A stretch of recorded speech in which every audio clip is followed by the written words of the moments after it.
Hi, Assalamu alaikum. I just want to advise everyone, especially my Muslim brothers and sisters, that do not ever steal. Do not ever steal anything, any money, any product. Do never steal.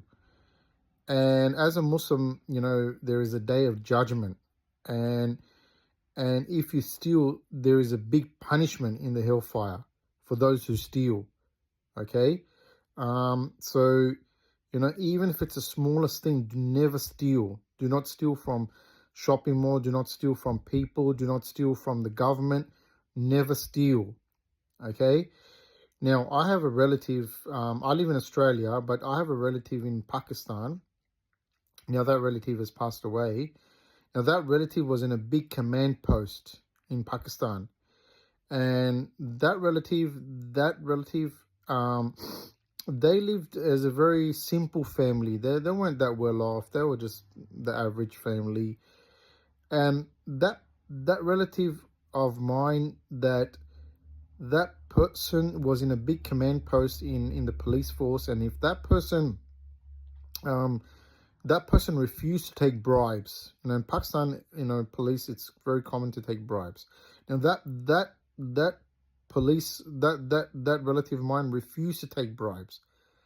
And if that relative of mine, if he took bribes constantly, he would have been like a millionaire. Like, he would have been like loaded, and he would have been living in a very rich area in Pakistan. Okay. Now, the reason why he refused to take bribes was because of the hellfire. Because when people tried to bribe him, he said, "Look, I cannot take bribes, because if I take bribes, I'll be burned in the hellfire with that money." And and death is, everyone will die. So he said that I'll die one day and I'll be burning with that money in the hellfire. Now, even some examples I want to share with me. I was in there was one work I was doing before, right? I'm in IT. There was one office job I was doing, and I went into a room. It was a company I worked in a very long time ago, about 10 years ago.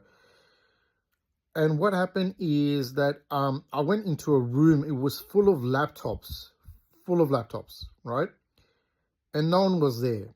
And I easily could have pocketed those laptops and put in my bag, and no one would have found out.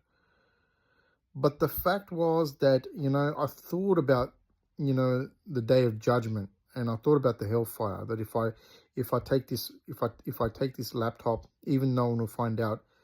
God is watching, and he'll question me on the day of judgment, if I stole this laptop. And and then that laptop will be turned into fire on the day of judgment. So, and I'll burn with that fire. So I thought, it's no use to take this laptop, and therefore I didn't take any laptops from that room, right? So I'd be very careful. Like, even when I do, in Australia, they've got a lot of self-checkout places in retail stores. Like, there's like retail stores here, like Woolworths and Coles and all these places, and they have self-checkout. And I'd be very careful that, I'd scan everything, and I'll make sure I pay for everything. It's sometimes it becomes easy to do scans and maybe get away with a couple of items, but I make sure that I don't get away with any item, even if that item is worth 50 cents. Because I fear that, if I intentionally steal something, I'll be burned in the hellfire on the day of judgment. And the Quran says that not even a leaf falls on earth, but God knows about it. So he's recording everything, and he sees what you do, and he sees what you do. He knows what you're thinking. You cannot get away from it. So even if you think that you're in a lonely room and you can steal whatever you can and no one's watching, God is watching. And death will come. And when death will come, there's a day of judgment. For the Muslims, we believe in a day of judgment. And when the day of judgment comes, God will question us about all our deeds. And if we did any stealing at all, that day will be stuck. And and if God punishes us for that, for that stealing that we did on earth, we'll burn or with that money or that product, and that product will turn into fire and will burn in with that product. So I advise my Muslim brothers and sisters, do not steal at all. It's not worth it. Thanks. Salam. Bye.